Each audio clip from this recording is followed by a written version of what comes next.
Zanchetti, Darren Bloomfield, Neil Cragg, Jared Tebo, Lee Martin, Martin Bayer, Elliot Boots, Oscar Baldo, David Ronnefalk. So it's world champion, European champion, world champion, world champion and European champion, European champion, European champion, European champion. So Alex Zanchetti and Oscar Baldo are the ones there who haven't got a European or a world championship or both to their names. And then we have Rob Batalla, world champion, world champion. You get the drift, really. A lot of very fast people. So what we're going to try and do here is see as many drivers as possible in this heat as we can, a lap or lap and a half with both of them. So I'm going to need top action from Paul and top work from everyone else.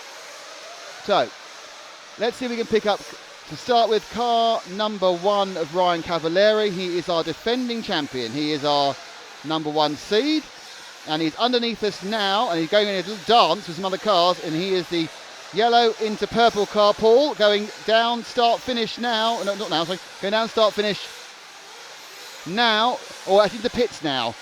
So it's just Paul in the pits. Can you see the... There we are. Getting some service. They've all Paul in the pits, really, isn't it? Yeah, it's working. And there goes Cavalieri. Into the murk that is the dust. Comes over the quad. Now turn sharp left over the DXR double. Through the Agama turn. Yellow wheels in his car. Comes now through the model tune. Getting a little bit... oh dear, that wasn't help. I think we're getting a bit tied up with car 5 of Jared Tebo.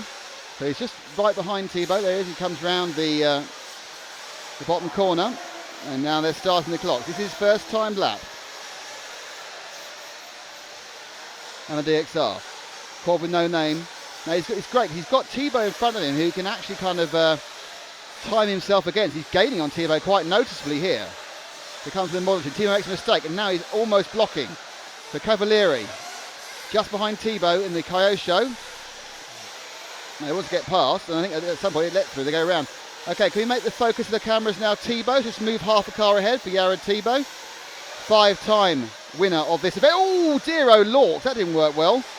And he got stymied by one of the other cars, but again, it's not the end of the world like it would be in a 5-minute run, because of course it's just the best 3 laps. So Tebo, 5-time winner here, world champion in electric, obviously multiple raw champion. He now fishtails as he turns into the model tune, now going through the sore corner.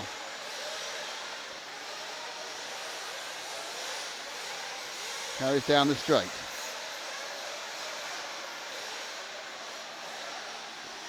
Okay, if we can now drop back to start finish in the loop and the mostly white and blue car, that's Darren Bloomfield going down the main straight now. Bloomfield on the berm now.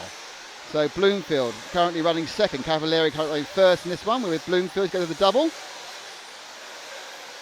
Darren, of course, the Agama with a bullet engine. Agama, one of our sponsors here, along with Saw, S-Works and Absolute Hobbies. We're RC Racing TV. I'm Nick Damon and I'm being ably assisted by Adam Johnson, by Jan Egan, by Frank McKinney and by Paul Bateman. So, nasty landing there and going a bit wide out for Bloomfield. Last lap for him was a 30.9, so it's a good time. No one near Ryan Lutz's, oh dear, he's upside down. Ryan Lutz's time of 30.1 is the best so far.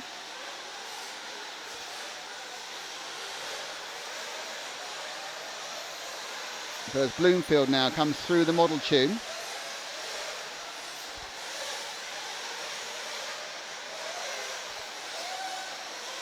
Let's drop back one car, and that's the orange car of Elliot Boots, who's not had a good run so far in this one, but is our fastest driver over 3 laps at the moment.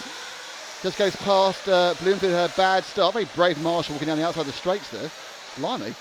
So Boots now looking to try and climb up it. It's just the 3 laps he needs. He is fast at the moment, but he's not really showing much at the moment. His 3-lap average is awful, so he's obviously not put together any sort of 3-lap runs.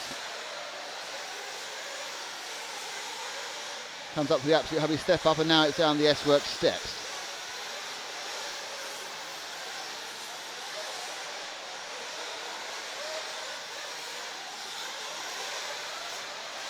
Boots giving it pretty much everything he can. Again, not over aggressive on the DXR. Comes round, tries to avoid the sock that's sticking out. Chance to get some real speed up here. Brake hard and turn right for Molotov. Oh, we're having 2 wheels. Very nice stuff. But this looks a bit better from Boots. He seemed to have settled down after a bad couple of laps, still trying to get that 3-lap average is what counts. Last time round was he's on a 30.1. Just a few hundred slower than Lutz. That lap round for him was can't see his last lap, it was a 30.5, so he's done 2 really good laps, so there's a very good chance that at the end of this lap, if he can put it together clean, he will actually now go to the top of the timesheets overall. He has a 1:31.3 to beat, and that's not what he wanted, and that's not what he wanted again.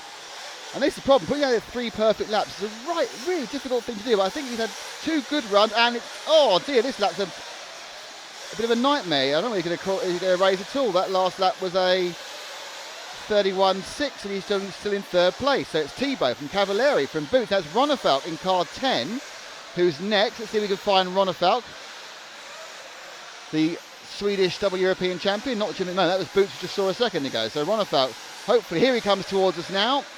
And he goes up the Absolute Hobby step up and round the steps through the saw corner. The Swede. I think he's 19 now, so the advantage of being in Britain is he can drink in the pubs later, whereas always American races he has to stand outside and just get cold with a Coke. Obviously with the HB, should hear some news about the future of HB and HPI in the next week or so. I think it's good. I think it'll be good news for everyone. So nicely out of the big hole as he goes to the step again, but he's got a bit of traffic in front of him. That traffic, can't quite see where that is at the moment. I think it's gone wide, they let him through, so it knew it was traffic. Oh no, it hasn't gone back in. It's gone back in front of him again, so it wasn't traffic after all. Going left and right, trying to get past the driver. Oh, that's all gone wrong. He's unsighted and he's just hopped up slightly ahead of the orange and white car. So Ronnefalk has 30.7 with his last lap, best 30.4. And we've gone sub 30. Boots is on a 29.8. So he really has some phenomenal speed in that car, Boots. So Ronnefalk now, just about to finish his last lap. Tebo Cavalieri got 10, so you'll see that Boots here has moved up to a 2nd place ranking. He is finished, his 3-lap average isn't quite good enough. So the 3-lap average for Boots is not quite good, though he does have the fastest lap time. Ronnefalk also has finished, they're all going to drive the whole thing in. So at the end of that one, we can show you the results, and that is actually the results overall of the after round 2. It's Jared Tebo who will have the overall lead, Boots 2nd, and it's just in seeding, of course, just seeing that later. Cavalieri 3rd and Cragg 4th. Not overly sure how far down.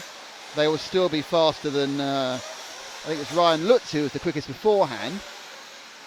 Let's have a quick shifty with my RCM. And they tell me that Ryan Lutz will actually still be in 2nd. They might have dropped to 3rd. So in the overall rankings at the end of round 2 of Nitro qualifying, it is Jared Tebo who is 1st with a 1:31.0 for 3 laps. 2nd is Elliott Boots, 1:31.4. 3rd